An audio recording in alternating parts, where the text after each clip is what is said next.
Hello, welcome to Chemistry 110G Section 5 online. My name is Dr. Kristen Christensen and I'll be facilitating this section this semester. As you know, WebCT no longer exists. New Mexico State has adopted the Blackboard system for their online courses. First of all, since none of you have ever taken a Blackboard course, I wanted to give you an opportunity for a little extra credit. As you may have seen these flyers around campus about WebCT going away and Blackboard coming in. And they're courses for students to teach you how to use Blackboard. If you complete one of these courses, you will receive extra credit. Just email me with the time and date that you took the course, and I will check with the instructor to verify that you did, and you will get extra credit for Chemistry 110. This will be invaluable for your success in this course. Secondly, I wanted to let you know about an opportunity for extra help with this course. The professor who is teaching the live course has graciously offered her classrooms open to any students enrolled in the online class. If you are having trouble with the chapter, don't understand the material, go to lecture. Choose any of the sections that are available at a time you can go and sit in on the lecture. Make sure you tell the professor that you're in the online class, and this will just be so helpful if you can go and sit through a lecture and ask questions. So I would highly recommend that you utilize this this semester. Alright, so online classes, as you probably know, tend to be a little difficult at times, especially in the sciences. A lot of materials and concepts are really difficult to understand unless you have someone explaining it to you. I would recommend that before you proceed in this class that you would evaluate yourself on two things. You need one of these two things to be successful in this class. One, you need a good chemistry background, whether this be an online, a high school course that was really good and you made a good grade in, or another college chemistry class that you were successful in. Some background in chemistry is very useful. If you don't have that, don't drop out immediately. If you are a very self-motivated student, and only you can tell me if you are. If you do really well at reading material and comprehending it and understanding things, and you're pretty good at math, then I would say stay in this course. If you're not, I would suggest taking the live course where you can have interaction with the professor who's teaching the live classes. Alright, the syllabus is online, and I'm not going to go through it in detail. Look through it. If you have questions or problems, you may email me. I'll be more than happy to answer any questions that you might have. The textbook that we're using this semester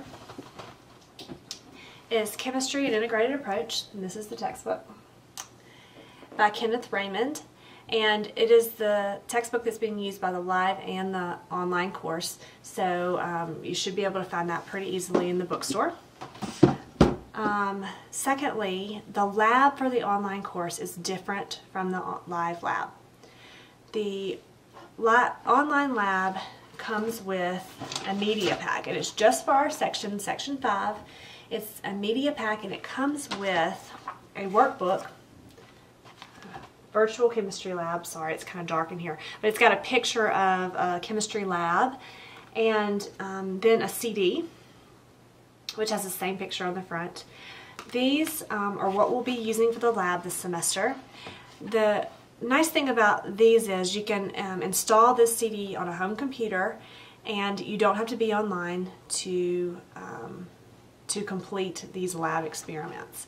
So the labs that we will be doing will have Word documents online.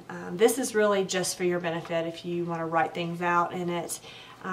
Mainly what you need is a CD and the Blackboard system. This, if you have a smaller computer and want to have the lab opened and write in your answers in the book and then transfer it to the Word document that you'll submit to me, That's one way of doing it. So make sure that you get the right material, because if you don't have the CD, you will be unable to complete the labs. All right, so we're going to be doing short video lectures on some of the concepts that are a little more difficult for students. There may not be one for every single chapter, but I'm going to try to at least go through the material that's a little more difficult with the video lecture. These will all be linked to YouTube so that you will be able to access them from anywhere. But I would ask that you would not work ahead. I'm going to be updating the PowerPoints, updating the labs. I'm going to be doing things along as you go this semester.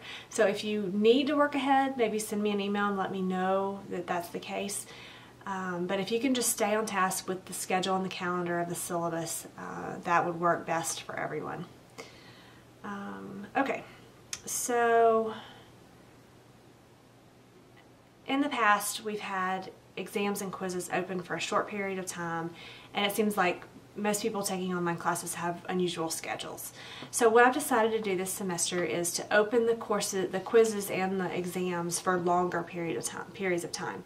The quizzes are open for, I think it's 2 or 3 days, I need to double check. The exams are open for almost a full week. So there should be no excuses as to why you cannot complete a quiz or exam. I am going to drop one quiz, and so if you have something come up and you can't get one done that week, we will be dropping one quiz.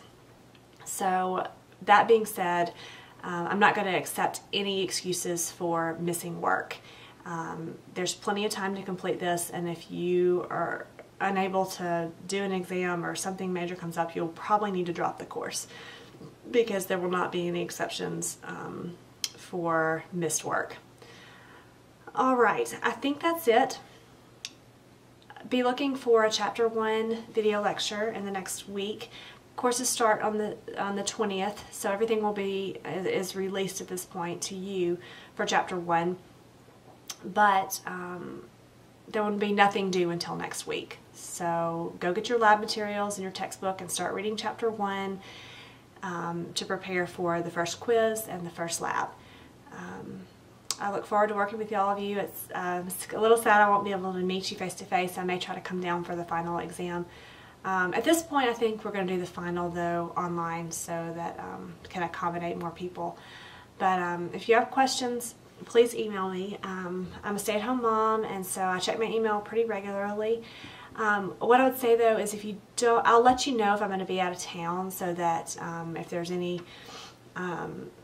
problem that comes up, if I am out of town, I'll let you know prior to going out of town. But give me 24 hours with email. I should respond a lot quicker than that, but wait at least 24 hours, and then if you haven't heard from me, email me again. I will be checking my email every day, and if I don't, my husband will check it for me so that I know if I have things that need to be responded to. I'm not going to give out my home phone number, but in some cases I may give it out if one of you needs to talk to me about a problem you're having. But I'm also considering doing Skype. If any of you are familiar with Skype, it's a video chatting program that's available free online. It works really well as long as you have a video camera. And so if that would be helpful for you, let me know, and we can try to get on Skype and can even get a whiteboard and work out problems if that seems like it would be helpful. So I want you to succeed in this class. I don't want you to drop. I really think that I'm going to do everything I can to help you, but you're going to have to really work, and you're going to have to be self-disciplined and stay on top of the material. So I think that's it. Please email if you have questions or problems, and I look forward to working with you this semester. Thanks.